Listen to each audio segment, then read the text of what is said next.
It's the second largest polluter in the world, and you're wearing it right now. Each year, nearly 13.1 million tons of textiles go to waste. But with today's innovations in 3D technology, we may be able to drastically reduce the impact that our clothes have on the environment. So the way that apparel production is typically done, or historically done, you start with an original sketch that can either be hand-drawn or be a technical sketch through a program like Adobe Illustrator, and that just gives all the details of that garment. From there, once those details are finalized, they would go into creating the pattern, which can either be a flat pattern, which is drawn out on paper, or it can be draped, which is muslin kind of draped over a mannequin or a dress form, and then cut out specifically to those pattern pieces. After that, you would actually create a sample or a prototype of that garment just to make sure the design line's in the correct spot, that the fit is correct and all that, before going into the cost of creating it with the actual fabric. So sometimes companies go through multiple prototypes, even up to like 5 or 6. Many companies often throw out scrap materials produced from constructing these prototypes. Until the final product is approved, prototypes will continue to be created and then discarded.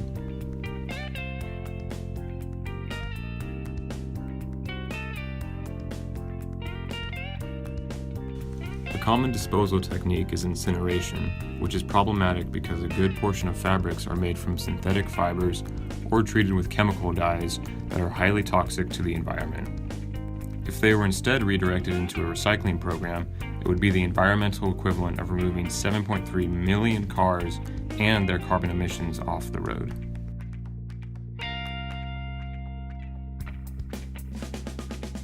To make matters worse, fashion styles move faster than ever before, creating an industry of fast fashion, the clothing equivalent of fast food. Nowadays, we have fabrics that are designed, that are disposable, that they literally, you wear them, maybe if you get 10 or 12 wears out of them, they're already pilling or getting holey, and that was never something that you would see in this early time period. We spend approximately 272 days of our lives sifting through our wardrobes, searching for what we want to wear. And yet it takes only about 7 wears before clothes are considered old, out of style, and cast aside. But it hasn't always been this way. Even if you go visit houses that were built at the turn of the century, you'll see the closets are pretty small. People didn't have a lot of clothing, and the mentality was more about just changing something. However, at the turn of the 20th century, things began to change. America had entered the Second World War, new industries were emerging, and workers needed greater mobility in their clothes to fulfill their duties in these new roles. And we're just emerging out at this point of all clothing being handmade. So when all clothing is handmade, everybody, of course, is making the clothing for their body. And so that mentality of handmade clothing and custom tailoring is kind of necessary in one sense for anyone to fit in something like this. But at the same time, it also just emerged out of a time when that was the norm. One of the other interesting things that came out of this time period, because there were women going to war, they realized that they had to kind of make general measurements of women's bodies to get fit for military uniforms. And because they're manufacturing those uniforms, they needed to have kind of this set sizing system. A new economy relying on constant production of new products and the disposal of old was the beginning of this fast fashion industry we know today. I think it's just the manufacturing of clothing, how that process became so quick. When I was young, you get the Sears catalog. In my recollection, there was only one that came a year, but maybe there was 2. Now it was 4 seasons that the catalogs would come out. And now I get catalogs from clothing stores every month. Every month there's new designs. Sometimes even new designs are added to the each week. And so I think that affects how people consume. It's the abundance of clothing as waste.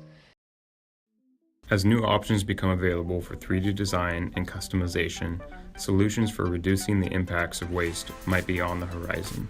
One of the benefits, I think, of 3D is that it actually can reduce waste, and that instead of making like 5 or 6 samples with actual fabric and dyes and materials and manpower, you can actually do that all digitally and virtually, right? Which has no actual physical waste in that sense. So instead of doing 5 samples, you could literally just do maybe 2 and then go into production from there. So there's less waste in that sense. The whole host of possibilities we could see from this new digital renaissance is still unknown, but one thing is certain: it will forever reshape the apparel industry.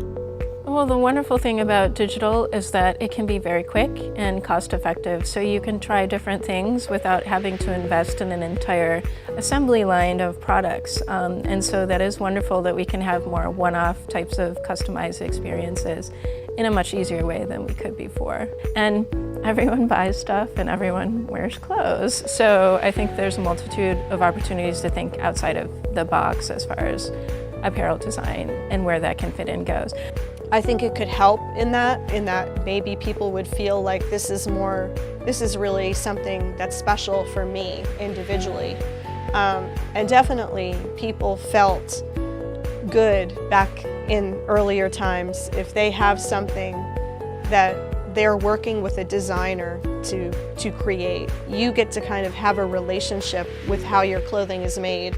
Thinking about what 3D could do, I mean, I think maybe having that kind of relationship would make people feel that kind of specialness. We could see that as a benefit, and that might help in this kind of mission of being more ecological with our clothing. It's like, this is a special thing that I have and I want to keep it for a long time. It means something to me, and maybe that's what we need, is for these kinds of, our clothing should be more of these treasured things that we care about and we like, instead of just some whimsical kind of thing that we buy and then we throw it away because we don't like it anymore. I know for myself, when I go into a store, I'm like, no, I'm good. I'll just look at the clothes myself. I'll figure out what I like, and then if you're in a virtual world, you don't worry, am I taking too long? Am I trying on too many things? Am I leaving too many things for the salesperson? There's all of these other factors that you could just be leisurely. You could try on everything in the store if you wanted to. And so I think that all of those areas are areas in which working with different types of social behavior and how people participate in virtual spaces.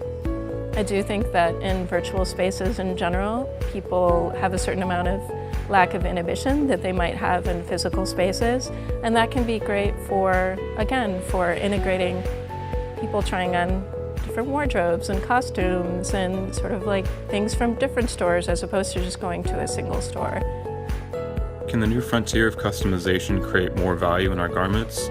Could it change the way we experience our clothes? And will we see a new digital storefront that creates spaces that save time and resources? It seems that the virtual world could hold solutions for the real one.